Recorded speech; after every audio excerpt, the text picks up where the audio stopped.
Experimental दवाई है जिसका नाम है रेमडेसिविर। ये दवाई से एक चीज जरूर होती है कि अस्पताल में 2-3 दिन कम रहना पड़ता है और क्लिनिकल रिकवरी में थोड़ी सी उसकी एड होती है। ये भी दवाई कम काम करती है जब पहले 9-10 दिन में दी जाती है और ये 5 ही दिन लेनी पड़ती है। तो ये लोग जो दौड़ रहे हैं रेमडेसिविर के पीछे, ये बिल्कुल दौड़ना नहीं चाहिए। ये दवाई की थोड़ा काम है, जिनको ऑक्सीजन लगता है, प्राणवायु ऑक्सीजन लगता है, जो अस्पताल में भर्ती होते हैं और डॉक्टर जब बताते तभी लेना चाहिए। तो ये बहुत जरूरी है सब लोगों को समझना। हम प्राणायाम करेंगे, हमारे शरीर के जो लंग्स है उसको थोड़ा एक्सपांड करेंगे, और जो हमारी खून पतली करने वाली जो इंजेक्शन आती है जिसको हम हिपैरिन बोलते हैं, ये छोटी छोटी दवाइयाँ देंगे तो 98% लोग सर ठीक हो जाते हैं। तो पॉजिटिव रहना बहुत जरूरी है।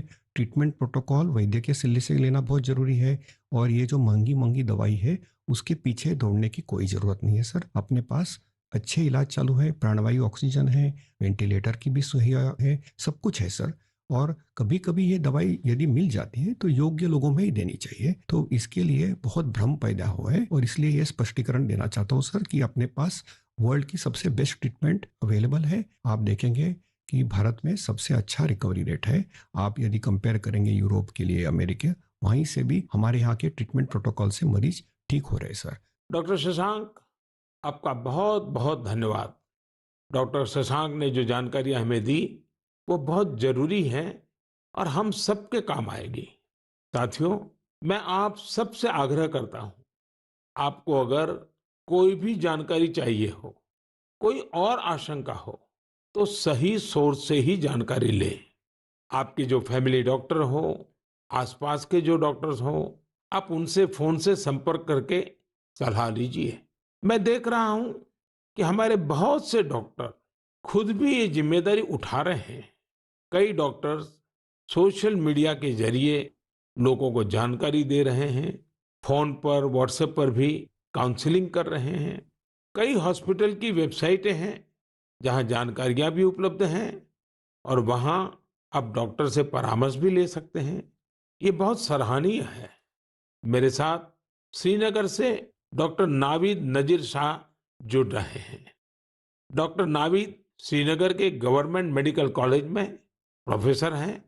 नावीद जी अपनी देखरेख में अनेकों कोरोना पेशेंट्स को ठीक कर चुके हैं और रमजान के इस पवित्र माह में डॉक्टर नावीद अपना कार्य भी निभा रहे हैं और उन्होंने हमसे बातचीत के लिए समय भी निकाला है।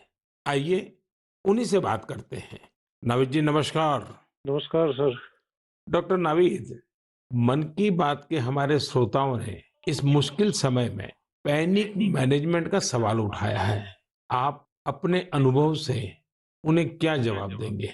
देखिए, जब कोरोना शुरू हुआ तो कश्मीर में जो सबसे पहला हॉस्पिटल डेजिग्नेट हुआ एज कोविड हॉस्पिटल वो हमारा सीडी हॉस्पिटल था, जो मेडिकल कॉलेज के अंडर में आता है। तो उस टाइम एक खौफ का माहौल था, लोगों में तो था ही। वो समझते थे शायद कोविड का इन्फेक्शन किसी को हो जाता है तो एक डेथ सेंटेंस माना जाएगा ये। और ऐसे ही जो हमारे अस्पतालों में डॉक्टर साहिबान या पैरामेडिकल स्टाफ काम करते थे, उनमें भी एक खौफ का माहौल था कि हम इन पेशेंट्स को कैसे फेस करेंगे, हमें इन्फेक्शन होने का खतरा तो नहीं है। लेकिन जो ही टाइम गुजरा, हमने भी देखा कि अगर पूरी तरीके से हम जो प्रोटेक्टिव गियर पहने और एहतियाती तदाबीर जो है उन पे अमल करें तो हम भी सेफ रह सकते हैं और हमारा जो बाकी स्टाफ है वो भी सेफ रह सकता है। और आगे आगे जब भी हम देखते गए तो ये मरीज, जो कुछ लोग बीमार थे, कुछ एसिम्प्टोमेटिक थे, यानी कि उनमें कोई बीमारी के कोई लक्षण नहीं थे, हमने देखा कि करीब करीब 90-95% से ज्यादा जो मरीज है वो खुद विदाउट एनी मेडिकेशन भी ठीक हो जाते हैं। तो वक्त जैसे गुजरता गया तो लोगों में जो कोरोना का एक डर था वो बहुत कम हो गया। आज की बात जो हम ये सेकंड वेव जो इस टाइम हमारी आई है इस कोरोना में, इस टाइम भी हमें पैनिक होने की जरूरत नहीं है। इस मौके पे भी हम अगर जो प्रोटेक्टिव मेजर्स हैं, जो एसओपीज है, अगर उन पे हम अमल करेंगे, जैसे मास्क पहनना, हैंड सैनिटाइजर का यूज करना, इसके अलावा फिजिकल डिस्टेंस मेंटेन करना या सोशल गैदरिंग्स हम अवॉइड करें, तो हम अपना रोजमर्रा का काम भी बखूबी निभा सकते हैं और इस बीमारी से प्रोटेक्शन भी पा सकते हैं। डॉक्टर नावीद, वैक्सीन को लेकर भी लोगों के कई सारे सवाल हैं, जैसे कि वैक्सीन से कितनी सुरक्षा मिलेगी, वैक्सीन के बाद कितना आश्वस्त रह सकते हैं, आप कुछ बात इसमें बताएं तो श्रोताओं को बहुत लाभ होगा। जब कोरोना का इन्फेक्शन सामने आया तब से आज तक हमारे पास अभी कोविड-19 के अगेंस्ट कोई इफेक्टिव ट्रीटमेंट अवेलेबल नहीं है। तो हम इस बीमारी को फाइट दो ही चीजों से कर सकते हैं। एक तो प्रोटेक्टिव मेजर, और हम पहले से ही कह रहे थे कि अगर कोई इफेक्टिव वैक्सीन हमारे पास आए तो वो हमें इस बीमारी से निजात दिला सकता है। और हमारे मुल्क में 2 वैक्सीन इस टाइम अवेलेबल है, कोवैक्सीन है, कोविशील्ड है, जो यहीं पे बना हुआ वैक्सीन है। और कंपनीज भी अपनी जो उन्होंने ट्रायल्स की हैं तो उसमें भी देखा गया है कि इसकी एफिकेसी जो है वो 60% से ज्यादा है।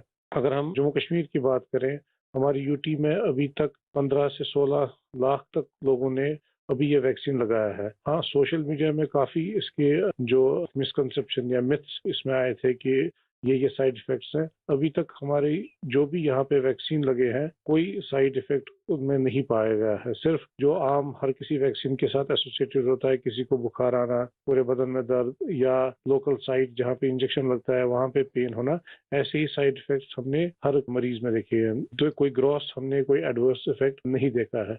हाँ, और दूसरी बात, लोगों में ये भी आशंका थी कि कुछ लोग आफ्टर वैक्सीनेशन यानी वैक्सीन टीकाकरण के बाद पॉजिटिव हो गए।